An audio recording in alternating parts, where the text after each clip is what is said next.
Te encarezco delante de Dios. Esa palabra te encarezco es declarar solemnemente. Es protesta fervientemente. Quiero que usted vea, que usted pueda ver en esta palabra, pueda ver una testificación con solemnidad. Testificar con solemnidad, testificar solemnemente. Si usted busca en el diccionario, la palabra significa testificar exhaustivamente, dar solemne testimonio, exhortar solemnemente. Es importante cómo inicia esta palabra. El resto de la frase dice, delante de Dios y del Señor Jesucristo. Es por eso la solemnidad. Es por eso que es una declaración importantísima. La persona que recibe este mandamiento va a hacer esta testificación delante de ¿quién? Delante de Dios y del Señor Jesucristo. Esto no es sencillamente hablar por hablar. La importancia de este mandamiento aquí es cómo inicia, te encarezco, pero es una protesta ferviente, un testimonio solemne. El resto de la frase es necesaria delante de Dios y delante del Señor Jesucristo. Pablo en algún momento expresó una frase parecida, ahí en segunda carta a los Corintios, capítulo 2, verso 17. Pablo dice, no somos como muchos que medran falsificando la palabra de Dios, sino que con sinceridad hablamos de parte de Dios y delante de Dios. Quiero que usted vea a Moisés cuando se encontró con la zarza ardiendo. Él pensaba que era algo común, se estaba quemando. Pero cuando él se acercó a la zarza ardiendo, una voz le dijo, Moisés, saca las sandalias de tus pies, el lugar que tú pisas, santo es. ¿Quién estaba hablando con Moisés? Era el Dios del cielo. Moisés le preguntó, ¿quién eres? Yo soy el que soy. Cualquiera de nosotros que considera este mandamiento es una proclamación solemne. Y si la recibimos delante de Dios y delante de Cristo, ¿cómo vamos a llevar esa proclamación? Vaya conmigo en el capítulo 1, verso 1. Te encarezco, testifica solemnemente delante de Dios y del Señor Jesucristo, que juzgará a los vivos y a los muertos en su manifestación y en su reino. Tan importante es esto. Tan importante es esta declaración solemne que hay seriedad de un juicio en el día final. Podemos recordar las palabras de Juan 5, 28, 29. El Señor dijo ahí, no os maravilléis, vendrá la hora cuando los que están en los sepulcros oirán su voz y los que hicieron lo bueno saldrán a resurrección de vida, mas los que hicieron lo malo a resurrección de condenación. Es decir, todos los hombres resucitados comparecerán ante el gran juicio por la respuesta que dieron ante este solemne mandato, vivos y muertos. Todos comparecerán ante el gran juicio. Dios tiene esa potestad ante su voz de levantar a vivos y a muertos. ¿Cómo entonces el hombre va a ignorar este solemne testimonio?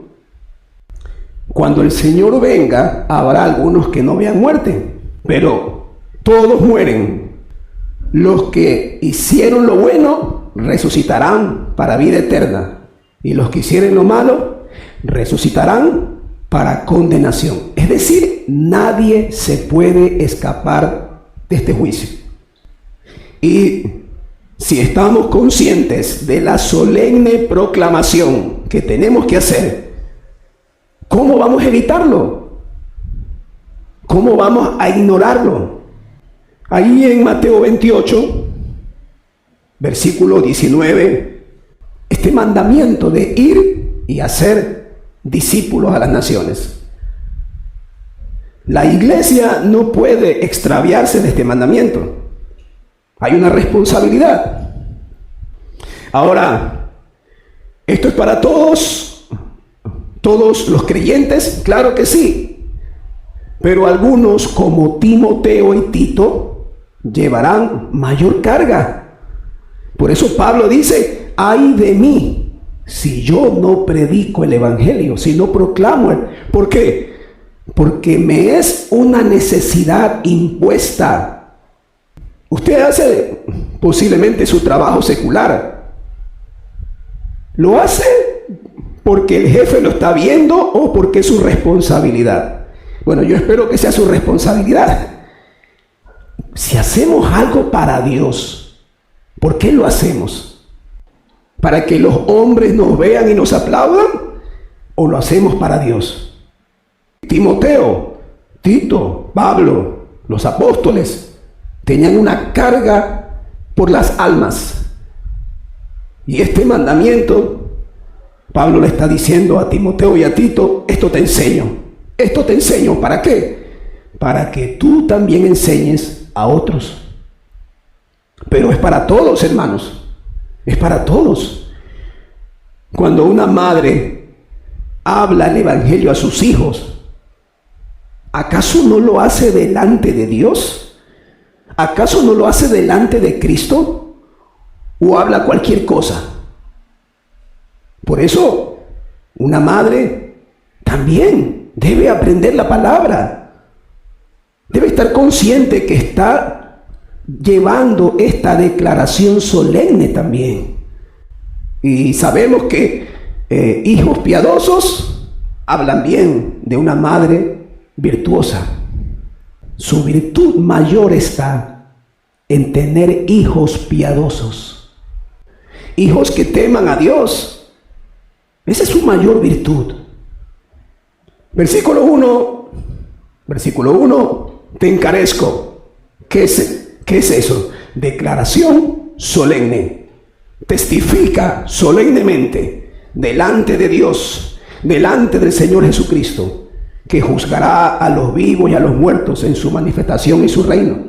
Mira la importancia de esto. Mira la importancia de esta declaración. Y el versículo 2.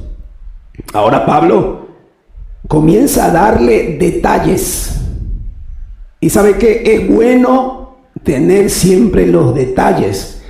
A veces nosotros no respondemos ante un mandamiento porque queremos los detalles. Por ejemplo, si la madre le dice a su hijo: ten tu cuarto en orden. Bueno, ¿qué puede decir? ¿Qué puede indicar eso?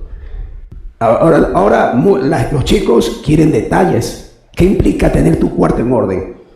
Arreglado el escritorio, la cama bien ordenada, el piso bien limpio. Ten tu cuarto en orden, como que me da la libertad de yo escoger lo que quiero y lo que no quiero hacer. Pero si la madre le dice: a ver, aquí está la lista, tu cuarto ordenado, cama limpia, piso limpio, escritorio limpio, un montón de detalles. ¿Son buenos los detalles? Sí, son buenos los detalles. Y es lo que Pablo le dice aquí. Pablo le dice a Timoteo, versículo 2, mire, 2 Timoteo 4:2. Predica la palabra. Insta a tiempo y fuera de tiempo. Redarguye, reprende, exhorta con toda paciencia y doctrina. Son detalles muy claros. Predica la palabra. Proclama públicamente la palabra de Dios. Y cuando yo digo eso, por favor, no piense en el púlpito solamente. Declara públicamente la palabra de Dios. Tú puedes estar en tu casa, aprovechar una reunión familiar y declarar públicamente la obra de Cristo. Declara públicamente la palabra de Dios. Proclama. Sé un pregonero. Sé un heraldo. ¿Saben qué es un pregonero? Los pregoneros de antaño, a pura voz. A pura voz. Oiga, yo nunca, o no sé si usted ha visto un pregonero que está hablando al oído o susurrando. Un pregonero, ¿qué hace? Tiene que levantar la voz. Un pregonero es un heraldo. Juan Bautista fue un heraldo. Un heraldo, antes de que llegara un rey a un lugar, primero iba el heraldo anunciando que venía detrás el rey. Es alguien que publica abiertamente, es alguien que divulga un mensaje públicamente. Eso es proclama. ¿Qué debe proclamar? La palabra de Dios. ¿A qué se refiere la palabra de Dios? Se refiere a la palabra que encontramos en las Escrituras.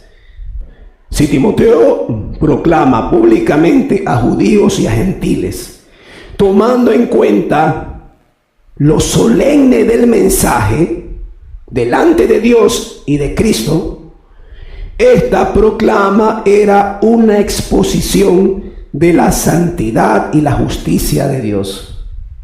No es mi proclama, es la proclama de Dios. ¿Y qué proclama Dios? Justicia. ¿Qué proclama Dios? Santidad. Y si vamos a hablar de la justicia de Dios, ¿de qué vamos a hablar? ¿De qué vamos a proclamar? Vamos a proclamar precisamente la condición en la que está el pecador. Eso vamos a proclamar. La condición en la que está el pecador. ¿Quién va a querer escuchar ese mensaje? Te pregunto, ¿quién lo va a recibir? Con aplausos no te van a recibir. Proclamamos la condición de pecado. Proclamamos la necesidad de un arrepentimiento. Proclamamos que puedan creer en un Salvador que vino en una cruz a morir por mí. Ese es el mensaje, esa es la justicia de Dios. Su santidad. Dios es santo. Si el hombre anda en sus pecados, va a ser condenado en el infierno. Proclamamos entonces que existe un infierno, a donde irán todos aquellos que se rehúsen a creer en Cristo como Señor y Salvador. ¿Quién va a querer escuchar ese mensaje? Pero eso no quiere decir que no lo hagamos. Eso no quiere decir que no proclamemos. Allí les decía a los varones que parte del seminario es proclamar el mensaje. Es práctico. Es práctico. Si estamos estudiando interpretación bíblica, ¿de qué sirve tener a alguien que entienda todas las reglas de interpretación, pero que nunca haya proclamado el mensaje? Pablo dice, me es impuesta necesidad. Hay una angustia si no proclamo a las almas perdidas. ¿Qué más dice? El detalle. Proclama la palabra, insta a tiempo y fuera de tiempo. Esa palabra insta, ¿saben mira lo que quiere decir? Arremete, asalta, insiste. Debes estar presente. Esto no es algo pasivo. Insta, busca la oportunidad más que esperar a que llegue la oportunidad. ¿Sí ve la diferencia? No, es que no hay la oportunidad. Hay que esperar. ¿Hay que esperar qué? Insta. ¿Usted cree que Satanás espera la oportunidad? ¿Usted cree que Satanás se sienta a esperar la oportunidad para hacer el mal que quiere hacer? No. Insta a tiempo y fuera de tiempo, cuando haya oportunidad y cuando no haya de oportunidad. Una iglesia que está cruzada de brazos no es una iglesia que está haciendo esta comisión. Hombres de Dios que están cruzados de brazos y que se excusan muchas veces por muchas ocupaciones, no están haciendo esta comisión. No lo están haciendo. Insta, arremete, asalta, insiste. No hay que preguntarse, ¿es el momento? Pastor, ¿es el momento ahora o hay que esperar? No, todo tiempo y lugar son oportunos. Insiste cuando haya y cuando no haya oportunidad. Piensa en Satanás, él no va a pensar igual que usted. Insta. ¿Qué más tiene que hacer? Mira el verso. Estamos en el versículo 2. Redarguye, reprende, exhorta. 3 cosas. Con toda paciencia y doctrina. 3 cosas que se hacen con paciencia y se hacen con doctrina. ¿Qué es redarguye? Refuta, convence, persuade.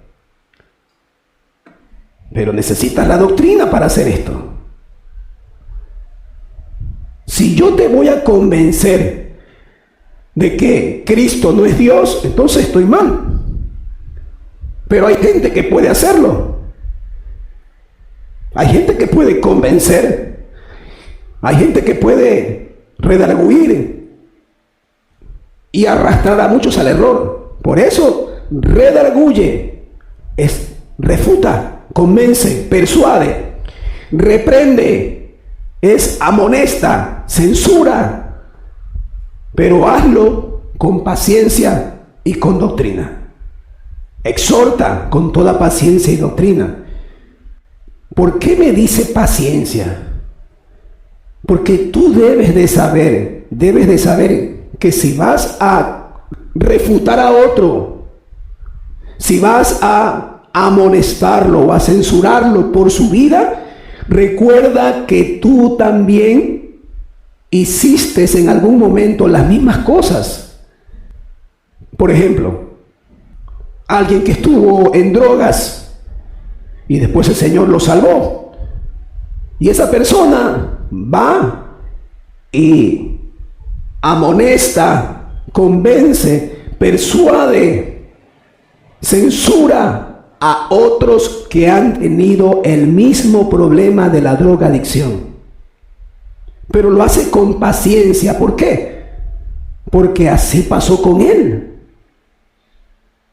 No vamos nosotros a dejar a la gente sin esperanza. Por favor, cuando proclamamos el mensaje, sí tenemos que hablar del infierno, claro que sí. Todos van al infierno si no se arrepienten de sus pecados. Pero para eso vino Cristo. Para eso vino el Salvador. Para eso vino el Señor, que conoce la condición de los seres humanos. Entonces, con paciencia y con enseñanza, con doctrina. En un sentido, ustedes que están recibiendo la sana doctrina de la palabra, ustedes pueden hacer esta labor. Yo sé que ninguno de ustedes va a hablar algo que no haya aprendido en la iglesia local. Sean maestros, que Dios le ha dado el don de la enseñanza, no solo los maestros que predican aquí en esta iglesia, sino también las mujeres que están enseñando a los más pequeños en la escuela dominical. Ninguno de ellos va a hacer esta labor si no tiene doctrina. En un sentido, como pastor de la iglesia, yo sé lo que van a hablar y lo que van a exponer. Yo le voy a decir, proclama la palabra, proclama la obra de Cristo, proclama el evangelio. Hay muchos que se levantan y ellos quieren enseñar lo que ellos quieren enseñar. No están sujetos a escuchar, a estar en obediencia. El contexto aquí, Pablo le dice a Timoteo. Timoteo no está solo.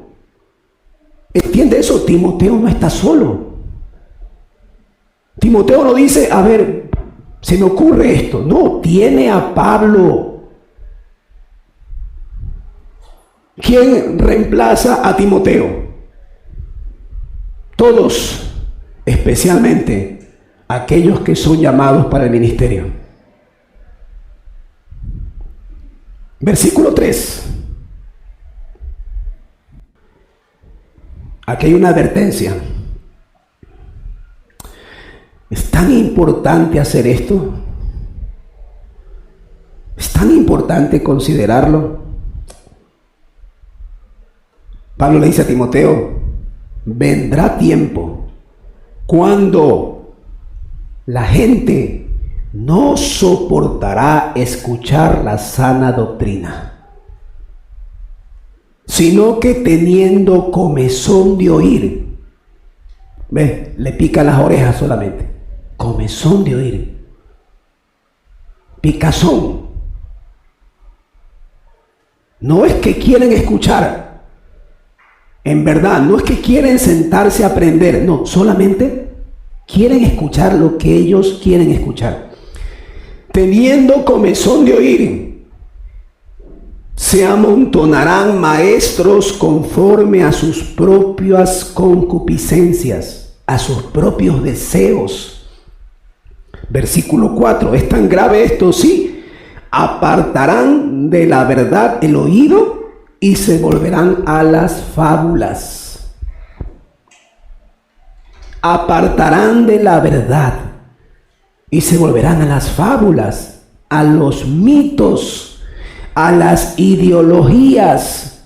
Todo está ahí, un solo paquete. No se trata solo de cuentos. Muchos apartarán de la verdad su oído y se volverán a otro tipo de ideas, a otro tipo de prácticas, fuera de la palabra de Dios.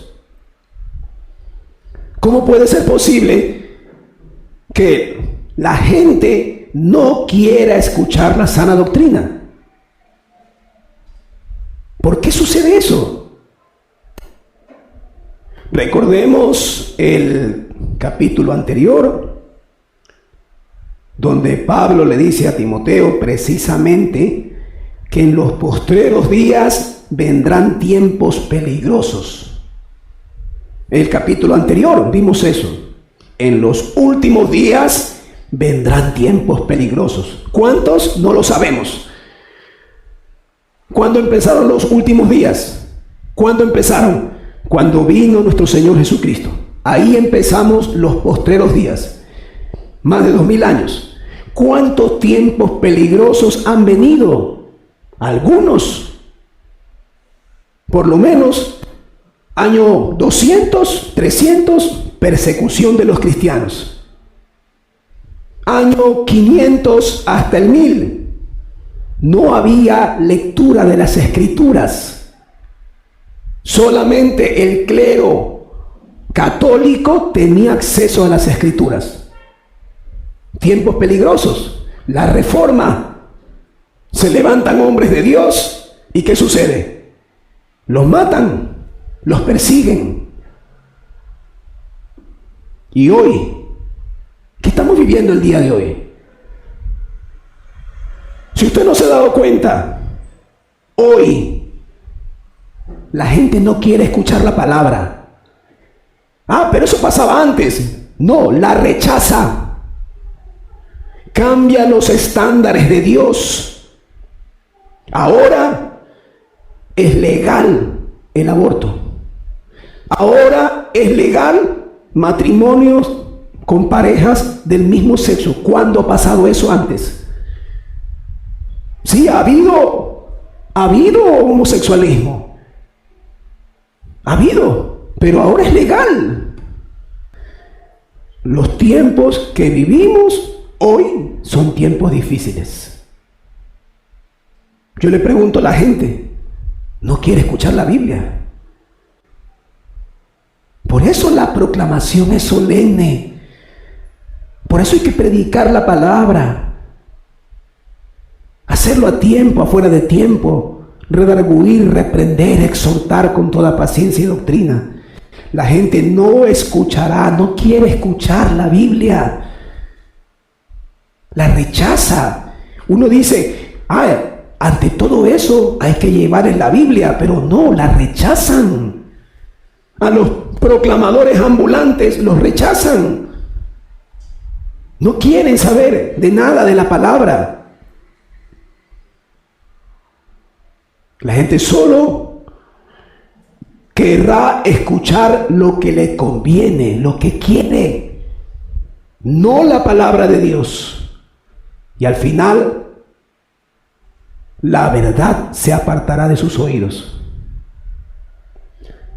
Mira el versículo 5, para terminar.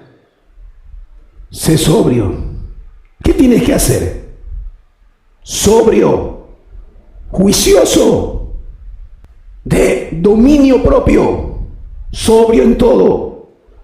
Abstenerte de las distracciones y el entretenimiento mundano. En alerta, vigilando, a través del clamor, de la oración, considerando los tiempos que vivimos. Sé sobrio, soporta las aflicciones. ¿Estás dispuesto a sufrir padecimientos, penalidades, sufrimientos, rechazo, aborrecimiento por el Evangelio? ¿O todavía quieres un Evangelio donde quieres que la gente te aplauda, te reconozca? ¿Quieres eso? No vemos eso aquí en la Escritura. Soporta las aflicciones. Pablo mismo le dice a Timoteo, todo lo soporto por amor a los escogidos. Es lo mismo que hay en ti. Tu pasividad, la pasividad está demostrando sencillamente que no estás dispuesto a esto. Cuando la gente no se involucra en el servicio de la iglesia y es muy pasivo, está diciendo, no estoy dispuesto a soportar aflicciones, padecimientos, cansancios, persecuciones. No. Todavía tienen una idea de un evangelio light. Soporta las aflicciones, haz obra de evangelista. ¿Cómo? Proclamando la palabra. Haz obra de evangelista. Timoteo, Tito estaban puestos en la iglesia para liderar, pero eso no quiere decir que se iban a quedar en el púlpito intocables. Sí, se les ha dado responsabilidades de liderazgo, pero no te olvides de proclamar el evangelio, haz obra de evangelista. Y de esa manera cumple tu ministerio. Es un ministerio completo. No es un ministerio a conveniencia. Esa palabra cumple tu ministerio, es decir, está hablando de que completes tu ministerio como Dios te lo ha dado. Cumple tu ministerio, completa el ministerio. Miren, hay gente que quiere dejar a un lado la proclamación. Quieren ser todo. Quieren servir, quieren ayudar, pero sin meter las manos para ensuciarse. Y digo ensuciarse en el sentido no de la santidad, no. Meter las manos para ensuciarse. haciendo la obra fuerte en el Señor. Cumple tu ministerio. Me van a decir, eso es para los ministros. Amados hermanos, todos hacemos esta obra, en especial los ministros del Señor, pero es todos. Los creyentes deben de sacarse esa mentalidad sencillamente de observadores. Nosotros no somos observadores. ¿Usted piensa todavía? A veces venimos de contextos de iglesias donde éramos observadores. Mi silla, con mi nombre, hasta con mi olor. Mi silla, mi lugar, mi puesto. Cuando usted venga al Evangelio y usted vea la palabra de Dios, usted va a ver que no es así. Usted no es un observador. Si usted es un observador, bueno, va a tener un problema, porque esta iglesia no le va a pedir que sea un observador. Por eso es que al final muchos, no, demasiada exigencia, que esto, que lo otro, y qué pena que suene exigencia. No puede ser que la ley de Dios sea una exigencia, que la santidad sea una exigencia. No puede ser que la consagración sea una exigencia. Pero no hemos venido a ser observadores. Cumple tu ministerio. ¿Con el pastor de la iglesia? No. Es con el Señor. ¿Quién te ha dado el ministerio? Es Dios. Completa tu ministerio. Seas un hombre de Dios o seas una mujer de Dios, termina a cabalidad tu ministerio.